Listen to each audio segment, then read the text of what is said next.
મંચ પર ઉપસ્થિત હલો મંચ પર ઉપસ્થિત કોંગ્રેસ પરિવારના સૌ સન્માનીય સાથીઓ, આ વિસ્તારના આપણા કર્મઠ આગેવાન સાથી મંગલભાઈ સુરજકર એક દિવસ માટે ભારતીય જનતા પાર્ટીમાં જે પરત ફર્યા છે એવા શાંતિભાઈ, એમની સાથે બેન શું નામ બેનનું? શાંતિભાઈ અને શાંતાબેનની જોડી, આપણી 4 સાથીઓની મજબૂત પેનલ, યાસ્મીનબેન શેખ, અર્ચનાભાઈ મકવાણા, કમલેશ કટારિયા અને મહેશભાઈ ઠાકોર, અમારા બનાસકાંઠાના પાથાવાડાના સાથી, ઓડિયન્સમાં બેઠેલી તમામ બહેનો, માતાઓ, વડીલો અને યુવાન દોસ્તો, આ અમદાવાદનું સરસપુર રખિયાલ વિસ્તાર, ગોમતીપુર, સરસપુર, રખિયાલ, બાપુનગર, નરોડા, સૈજપુર, વટવા, આ એક એવું અમદાવાદ જે શિલજ, બોપલ, આંબલી, નવરંગપુરા, નારાયણપુરા, ઘાટલોડિયા અને સેટેલાઇટથી જુદું છે. આ એ અમદાવાદ છે જેના શ્રમિકો, મજદૂરોના પૈસાથી કારખાનાની અંદર કોઈ 4 વ્હીલરનું ઉત્પાદન થાય અને એ 4 વ્હીલર બોપલ, આંબલી, ગુમા અને સેટેલાઇટમાં ફરતી જોવા મળે. આ એ અમદાવાદ છે જેના શ્રમિકો, મજદૂરોના બાપ દાદાઓએ પોતાની કાળી મજૂરીના જોરે મિલો એવી ધમધમતી કરી કે અમદાવાદ શહેર એક જમાનામાં માન્ચેસ્ટર ઓફ ઈસ્ટ કહેવાતું, અને આ શ્રમિકોના પૈસાથી પેદા થયેલો નફો એ શેઠિયાઓના બંગલામાં જતો, જે નવરંગપુરા, નારાયણપુરા, સેટેલાઇટ, બોપલ, શિલજ અને અમલીમાં 3 BHK ના ફ્લેટની સ્કીમ મૂકી રહ્યા છે. આ બે અમદાવાદ એ કોંગ્રેસ પાર્ટીને મંજૂર નથી, એની વાત કરવા માટે તમારી વચ્ચે આવ્યો છું.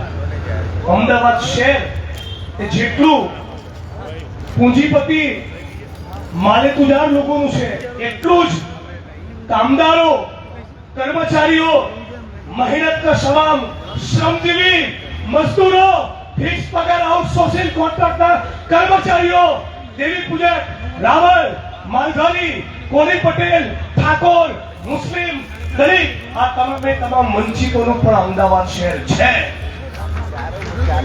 શૈલેષભાઈએ વાત કરી, એક અમદાવાદ સાથે બહુ જુદા પ્રકારની ટ્રીટમેન્ટ થાય છે અને આ અમદાવાદ સાથે બહુ જુદા પ્રમાણેની ટ્રીટમેન્ટ થાય છે. એટલે આ અમદાવાદના આ તમામ શ્રમિકો, મજદૂરો અને ગરીબ, પીડિત, શોષિત સમાજમાંથી આવતા બધા જ ભાઈ બહેનોને કહેવા માંગુ છું કે યાદ કરો, સ્વતંત્રતાનું આંદોલન જે દેશના લોકોએ, જે ભારત ભૂમિના મહેનત કરનારા ખેડૂતો, મજદૂરો, શ્રમિકોએ અંગ્રેજોના છોતરા કાઢી નાખ્યા હોય, એ શ્રમિકો અને મજદૂરો જો મુઠ્ઠી તાળી અમદાવાદ શહેરમાં એક થઈ જાય તો 10,000 કરોડનું બજેટ કોર્પોરેશનનું ક્યાં ખર્ચાશે એ આપણે નક્કી કરતા થઈ જઈએ. અમદાવાદ શહેરમાં આપણે જોઈએ છીએ કે પંચમહાલ, ગોધરા, દાહોદનો કર્યો મજૂર આવી એક 500-700 રૂપિયા માટે ચણતર પ્લાસ્ટરની સાઈડ ઉપર પડીને મરે અને આખા શહેરમાંથી કોઈના પેટનું પાણી હલતું નથી, કોઈ એની લાશ જોવા પણ જતું નથી. ગુજરાતની વિધાનસભાના જે મકાનમાં માનનીય શૈલેષભાઈ હું બેસું છું, એ વિધાનસભાના મકાનના પાયામાં પણ તમારા જ વડીલો, તમારા જ વડવામાંથી કોઈકનો પરસેવો હશે. આ અમદાવાદ શહેરમાં જ્યારે ગટર ઉભરાય ત્યારે કોઈ વાલ્મીકી સમાજનો સફાઈ કામદાર એને સાફ કરે છે. આ ઉઢવ, નરોડા વિસ્તાર, છત્રાલ, બાજુમાં કડી કલોલ, બાવડા, ચાંગોદર, આ બધી જ ફેક્ટરીઓ જે શ્રમિકો, મજદૂરોના પરસેવાથી ધમધમે છે એ આપણી ચાલી અને ઝૂંપડપટ્ટીના આપણા વિસ્તારમાંથી આવે છે. એટલે આ શ્રમિકો, તમને કહેવા માટે આવ્યો છું કે તમારા પરિવારમાંથી, તમારા ઘરમાંથી તમે એક માણસને ચૂંટીને ગુજરાતની વિધાનસભામાં મોકલ્યો છો એ ચિંતા ના કરતા પુલની પેલી બાજુના અમદાવાદના મિત્રોનો જેટલો અવાજ સંભળાશે એટલો તમારો અવાજ પણ ગુજરાતની વિધાનસભામાં સંભળાશે એ વાત હું તમને પ્રોમિસ આપું છું. આજે સાથીઓ, ચૂંટણી તો કોર્પોરેશનની છે એટલે રોડ, રસ્તો, ગટર, વીજળી, પાણી એ બધાની વાતો થાય, પણ સાથોસાથ એ વાત પણ તમને કરવા માંગુ છું કે કદાચ ગટરનું ઢાંકણું તો બદલાઈ જશે, ધારાસભ્યની, સંસદ સભ્યની કે કોર્પોરેટરની ગ્રાન્ટમાંથી 2-4 બાકડા તો કદાચ મુકાઈ જશે, પણ જો ડોક્ટર ભીમરાવ બાબા સાહેબ આંબેડકરનું સંવિધાન નહીં બચ્યું તો વડગામના ધારાસભ્યને પણ આ મંચ ઉપરથી નરેન્દ્ર મોદીને ચોપડાવવાની તક નહીં મળે. એ તમારે સૌથી પહેલી પાયાની વસ્તુ સમજવાની છે. આજે કોઈના બાપની પણ સારાબારી લખ્યા વગર ગુજરાત અને દેશના ખૂણે ખૂણે જઈને નરેન્દ્ર મોદીના ચરિત્ર વિશે બોલી શકું છું. એ તાકાત ભારતના બંધારણે આપી છે અને એના ચરિત્ર વિશે એટલા માટે બોલી શકું છું કે એમણે ધંધા જેવા કર્યા છે કે એપ્સ્ટીનની ફાઇલોમાં એમના નામ આવ્યા છે. વાત કરે છે પાર્લામેન્ટમાં મહિલા અનામત બિલની, વાત કરે છે પાર્લામેન્ટની અંદર મહિલા સશક્તિકરણની, અને ચરિત્ર એવું છે કે એપ્સ્ટીનની ફાઇલોમાં જેફરી એપ્સ્ટીન અને નરેન્દ્ર મોદી વચ્ચેના સંવાદ જોવા મળ્યા છે. ચૂંટણી આવે એટલે આ ભાઈને તરત હિન્દુ મુસલમાનની વાત કરવાનું સૂજે, અને બાકીના 5 વર્ષ તમે હમણાં જોજો. આ એપ્રિલનો મહિનો છે, એપ્રિલ, મે જવા દો, જૂન જવા દો, જુલાઈમાં એક ઝાપટું પડે એટલે મૃદુ અને મક્ખમ મુખ્યમંત્રી એવા ભૂપેન્દ્રભાઈના અમદાવાદ શહેરની અંદર ગાબડે ગાબા, ખાડે ખાડા, ભૂવે ભૂવા, એના સિવાય કશું જ જોવા મળવાનું નથી. તો આપણી નાગરિક તરીકેની એક જવાબદારી છે કે આ રોડ, રસ્તો, ગટર, વીજળી, પાણીના મુદ્દે તો રોડ ઉપર ઉતરીને લડવું પડશે. કમલેશભાઈ ચૂંટાશે, મહેશભાઈ ઠાકોરનું ગુલાલ ઉડશે, મારી બંને બહેનો પણ જીતવાની છે, આખી પેનલ જીતવાની છે, પણ આ પેનલ છૂટીને આયા પછી તમારી પણ જવાબદારી છે એમને મજબૂત કરવાની. અને ક્યાંક કોર્પોરેશનનું બુલડોઝર કોઈ ગરીબોની વસ્તી ઉપર ફરી વળવાનું હોય તો એમની પણ જવાબદારી છે આઈને ઉભા રહેવાની. અને એ આઈને ઉભા ના રહે તો આજે હું એમનો જામીન થવા આવ્યો છું, તમે મને પકડજો. કમલેશભાઈ, મહેશભાઈ, યાસ્મીનબેન, અર્ચનાબેન, આ બધાની કોંગ્રેસ પાર્ટીએ પસંદગી એટલા માટે કરી છે કે તળ ઉપરના માણસો છે, જમીની સ્તરના કાર્યકર્તાઓ છે, અડધી રાતનો હોકારો છે, કરોડપતિ પૈસાદાર બાપના દીકરા દીકરીઓ નથી, સામાન્ય ફેમિલીમાંથી આવે છે. એમને ખબર છે કે ગટર ઉભરાય એટલે કેવી પરિસ્થિતિનું નિર્માણ થતું હોય છે. એમને ખબર છે કે કોઈ વિધવા બહેનનું પેન્શન બંધ થાય તો બેન કેવી તકલીફમાં મુકાતા હોય છે. આ લોકો જાય છે આશા વર્કર, મધ્યાહન ભોજનના કર્મચારી અને આંગણવાડીની રેલીમાં. એમને ખબર છે કે નરોડાની કેમિકલની ફેક્ટરીમાં 14 કલાક કામ કરનાર મજૂરના ફીફસા કેવા લીલા ને પીળા એક્સરે રિપોર્ટમાં જોવા મળતા હોય છે. એ વેદના જોયેલી છે, એટલા માટે કોંગ્રેસ પાર્ટી અમને પસંદગી કરી છે અને એટલા માટે તમારી જોડે મને વોટ માંગવા માટે આવ્યો છું.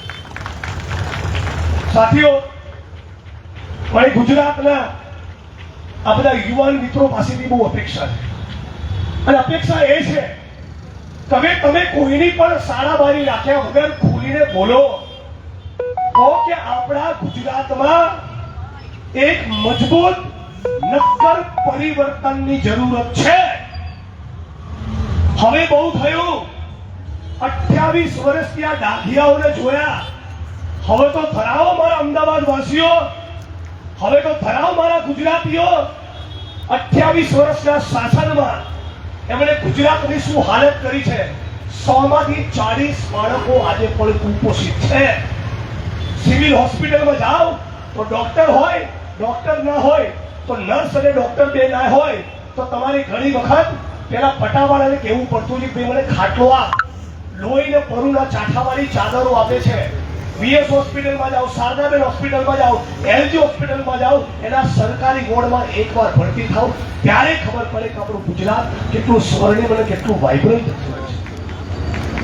એક સમય હતો જ્યારે કોંગ્રેસની સરકારે એવી સિવિલ હોસ્પિટલનું નિર્માણ કરેલું કે સિવિલ હોસ્પિટલનું નામ આખી દુનિયામાં હતું. એશિયાની નંબર 1 હોસ્પિટલ કહેવાતી સિવિલને એશિયાની નંબર 1 હોસ્પિટલ. અને આજે કોઈ ગરીબ માણસ, ગરીબ તો ઠીક, મધ્યમ વર્ગનો માણસ ત્યાં કોઈ પણ માણસને જવાનું પસંદ નથી કરતો. આપણને એવું થાય કે દેવું કરીએ પણ પ્રાઇવેટમાં જઈએ. આ સિવિલ અને શારદાબેન અને બીએસપી લોકોને બચવાનું મન થતું હોય છે. તો સવાલ એ છે કે 4,08,000 કરોડનું ગુજરાતની વિધાનસભાનું બજેટ, 15-20,000 કરોડનું બજેટ મ્યુનિસિપલ કોર્પોરેશનનું જાય છે કોના ગજવામાં?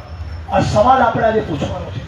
અને મને પાકી ખાતરી છે આ ચારે ચાર કેન્ડિડેટ્સ ચૂંટાયા પછી તમારી જોડે પોલીસ સ્ટેશનનો ધક્કો ખાવાનો છે તો ત્યાં પણ આવશે.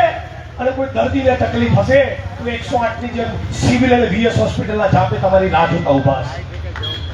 આજે સાથીઓ, મારે ચાંદખેડામાં એક મીટિંગ કરવાની છે, એના માટે જરા ભાગવું પડશે. પણ છેલ્લે જતા જતા તમને એક વાત કહેતો જઉં છું. ઘણા બધા લોકોના મનમાં ઈવીએમ ને લઈને ડાઉટ છે, મારા મનમાં બી છે, પણ આપણી જોડે મજબૂત નક્કર એવિડન્સ નથી. ઘણા બધા લોકો ઈવીએમ ઉપરનો ડાઉટ ક્રિએટ કરીને મતદારોને મતદાનથી નિરાશ કરી દેતા હોય છે. તમને બધાને ખાસ કહેવા માંગુ છું, ભારતીય જનતા પાર્ટીની સરકાર ઉખાડી ફેંકવી હોય 95% મતદાન કરો, 90-95% વોટિંગ કરો. તમારી અંદરનો આક્રોશ, તમારી અંદરની દાજ, તમારી 28 વર્ષની પીડા એ ચૂંટણીના મતદાનના દિવસે ગાયબ થવી ના જોઈએ. 60%, 65%, 68%, 70% વોટિંગ નહીં ચાલે. 85%, 90%, 95%, 100% મતદાન કરતા થઈશું તો ભારતીય જનતા પાર્ટીનો તંબુ ઉખડતા વાર નહીં લાગે. એટલે આપણે બરાબર 26 તારીખ સવારે 10 વાગ્યા પહેલા કોઈ પણ સંજોગોમાં ચારે ચાર લોકોનો ગુલાલ ઉડે એવી તૈયારી સાથે આડોશ પાડોશના લોકોને કહી પોતે તૈયાર થઈ પરિવારજનોને તૈયાર કરી 10 વાગ્યા પહેલા કોઈ પણ સંજોગોમાં વોટિંગ કરી દેવાનું છે. આ મતદાન જો આપણે 65-70% થી 80-85-90% કરીએ તો કોંગ્રેસ પાર્ટીનો માણસ એ અમદાવાદ શહેરનો મેયર બને. કોંગ્રેસ પાર્ટીના કાર્યકર્તાઓ કોર્પોરેટર બનીને આ 10-15 હજાર કરોડના બજેટનો વહીવટ કરતો થાય. હું આશા રાખું છું તમે બધા કચકચાઈને વોટિંગ કરશો. અને મારી બહેનોને ખાસ એટલું કહેવા માંગુ છું કે 400 રૂપિયાનો સિલિન્ડર પહેલા 600નો થયો, પછી 800નો થયો, આજે 950-1000નો થયો. તંગીના કારણે 3,500-4,000માં પણ નથી મળતો. તો ચૂંટણીના દિવસે બીજું વિચારવાનું શું હોય? તમારી આત્માને એટલું પૂછો.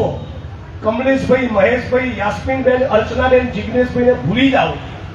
તમે તમારી આત્માને એટલું પૂછો કે જે સરકારે તમારો ગેસનો બાટલો 400માંથી 600, 800, 1000 પહોંચાડ્યો, ફરી એનું બટન દબાવશો તો 1200 ને 1500 ને 2000માં આપશે. તમને 1500, 2000, 2500માં લેવાની અનુકૂળતા હોય તો વોટ નહીં આપવાની છૂટ. બાકી તમને આ 100 રૂપિયા પહોંચેલું પેટ્રોલ નરેન્દ્રભાઈની મહેરબાનીથી આવનારા દિવસમાં 150 પહોંચે તો મને આશ્ચર્ય નહીં થાય. આ રસ્તામાં જે રેલી લઈને આવતા હતા, મારા વિસ્તારમાં બધાની પર માળા બધા પહેરાવતા હતા, સાલ ઉઘાડતા હતા, પાણીની બોટલ આપતા હતા, બધાને ઘર જોતો હતો. કોના ઘર છે આ? ઠાકોરોના ઘર છે, દેવી પૂજકના ઘર છે, રાવણ અને દલિતોના ઘર છે, વાલ્મીકી સમાજના ઘર છે, શ્રમિકોના મજદૂરોના ઘર છે. આ વિસ્તારોમાં ફરતા મને 25 વર્ષ થયા. 25 વર્ષમાં કઈ ચાલી બદલાઈ એ તો તમે મને કહો. 25 વર્ષમાં કઈ ચાલી બદલાઈ? અને આપણે કોના વંશજો છીએ? આપણે આ સત્તાના સ્થાન ઉપર બેઠેલા માણસોને આપણે કહેવું પડશે કે આ અમદાવાદની મિલો અમારા બાપ દાદાના પરસેવાથી ધમધમતી. આજે પણ જે કારખાના છે એ અમારા શ્રમિકોના પરસેવા ઉપર ટકેલા ઉભેલા છે. એ અગવડોની દોરી પર ચાલવાની આદત, એકાલના વિચારોમાં માલવાની આદત. ઝાઝા અમે છીએ ને મુશ્કેલીઓ છે થોડી, મહેનત ન છે હલેસા ને હિંમતોની હોડી. એ સપનાને ધાર કાઢી ભોંકાઈ એમાં વસ્તી. આ કાળ મીંડ મહેનત થાતી નથી અમસ્તી, કે પોતાની જાત બાળી ચાલે છે રાત પાડી. જો હાથ થાય કાળા તો કાલ નહીં રે કાળી. આ શ્રમિક અને મજદૂરોનું અમદાવાદ એ બેઠું થાય. આ શ્રમિક ગરીબ ચાલી ઝૂંપડપટ્ટીમાં રહેનારા વંચિતોનું અમદાવાદ એ બેઠું થાય. ઇન્કલાબ કરે, સડક પર ઉતરે અને નરેન્દ્ર મોદીને પણ સત્તામાંથી ઉખાડી ફેંકે તો લાગે કે તમે ડોક્ટર ભીમરાવ બાબા સાહેબ આંબેડકરના સપનાને સાકાર કરવા માંગો છો. લાગે કે આ ગુજરાત સરદાર વલ્લભભાઈ પટેલનું છે. લાગે કે આ એ દેશ આ એ માટી છે જ્યાં ભગતસિંહ, સુખદેવ, રાજગુરુ, અસ્પાલ વિસ્પિક અને ચંદ્રશેખર આઝાદે બલિદાન આપ્યું. સાથીઓ, ડરો નહીં. આ 750 ફોર્મ પાછા ખેંચાયા, એમને બહુ ફાંકો છે. તમે જોજો, આપણા જીવતે જીવ કાળનું ચક્ર બદલાશે. અને મને બી ખાલી 45 વર્ષ જ થયા છે. જેણે જેણે કણીઓ કરી છે, જેણે જેણે દાદાગીરીઓ કરી છે, જેણે જેણે કોંગ્રેસના માણસોને અને આમ જનતાને ટાર્ગેટ કર્યા છે, ડોક્ટર ભીમરાવ બાબા સાહેબ આંબેડકરની સોગંદ, એના જો છોડા ના કાઢો તો મારું કામ લેવાનું. અને મારા હાથમાં જે દિવસે બેટ આવે ને, મને તો દ્રવિડ જેવું રમતા ફાવતું જ નથી. સહેવાગની જેમ જ ઠોકીશ. અને અત્યારે તો તમે 700 ફોર્મ પાછા ખેંચાયા. અને 700 ફોર્મ પાછા ખેંચાવવામાં જે ઉચ્ચ આઈપીએસ અધિકારીઓનો રોલ છે, એમણે મંચ ઉપરથી કહેવા માંગુ છું કે બેટમજી, હજી તમને નોકરીઓમાં 20 વર્ષ બાકી છે. યાદ રાખજો, જે દિવસે ગાંધીનગરમાં કે ઉપર સરકાર બદલાઈ, તમે જેટલી પણ મોદી અને ગુજરાતની ભાજપ સરકારની ચરણ વંદના કરી છે, જેટલા તમે એમના તળિયા ચાટુ બનીને સત્તાના જોરે નાગરિકો અને સામાન્ય ઉમેદવારોની પર તમે પાવર કર્યો છે, એ બધાનો હિસાબ આ જન્મમાં થવાનો છે. અને સાથીઓ, મૂંઝાતા નહીં, ડરવાનું નહીં, ખોટું કરવાનું નહીં, કોઈને વાપથી ડરવાનું નહીં. આપણી આંખ ચોપડીને કેવું ઠોકું છું રોજ, ઠોકું છું ને ફૂલ કોન્ફિડન્સ થી, વિપિન રિચાર્ડની જેમ મારું છું. બોલી શકે છે. ક્યાંથી બોલે? દારૂમાંથી, ચરસમાંથી, ગાંજામાંથી, જમીનોના કોઠા કબાડામાંથી, માઇનિંગની લીઝોમાંથી અને ડ્રગ્સમાંથી કમાતા હોય ને, એનું જમીન બહુ ખોખલું હોય, એની અંદર કશું ના પડ્યું હોય, એ કશું ના બોલી શકે, એ કશું ના ઉખાડી શકે. અને એટલા માટે તમને કહું છું, ડરો મત. રાહુલ ગાંધીનો નારો હતો, ડરો મત, ये धरती अपने आप की नहीं किसी के बाप की, लड़ेंगे जीतेंगे. મારી સાથે નારો લગાવો. હું કહીશ લડેંગે, તમારે બે હાથ ઊંચા કરીને કહેવાનું જીतेंगे, लड़ेंगे लड़ेंगे. હું કહીશ ये धरती अपने आप की, તમારે કહેવાનું नहीं किसी के बाप की.